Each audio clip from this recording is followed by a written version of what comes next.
ఒక మనిషి ప్రార్థనతో దేవుడు సూర్యచంద్రులను నిలిపివేశాడని మీకు తెలుసా? 5 శత్రురాజులు మరియు వారి సైన్యాలతో పోరాడుతూ యెహోషువ యుద్ధభూమిలో నిలబడ్డాడు. అతని ప్రజలు అలసిపోయారు.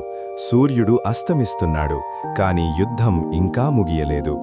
దేవుడు విజయాన్ని వాగ్దానం చేశాడు, కాని సమయం మించిపోతోంది. అప్పుడు యెహోషువ ఊహించని పని చేశాడు. అతను ఆకాశం వైపు చూసి ఇశ్రాయేలీయులందరి ఎదుట ఇలా మొరపెట్టాడు: సూర్యుడా, గిబియోను మీద నిలువుము. చంద్రుడా, నీవు అయాలోను లోయలో నిలువుము. దేవుడు ఆ ప్రార్థనకు సమాధానమిచ్చాడు.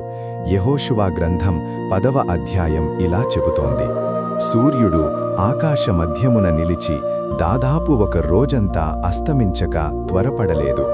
యెహోవా ఒక నరుని మనవి ఆలకించిన అట్టి దినము దానికి ముందుగాని దానికి తరువాతగాని ఎన్నడూనూ ఉండలేదు. ధైర్యంతో కూడిన ప్రార్థనలు ఇప్పటికీ పరలోకాన్ని కదిలిస్తాయని మీరు నమ్మితే ఆమేన్ అని టైప్ చేసి, యేసయ్యా, నేను నిన్ను నమ్ముతున్నాను అని ప్రకటించండి.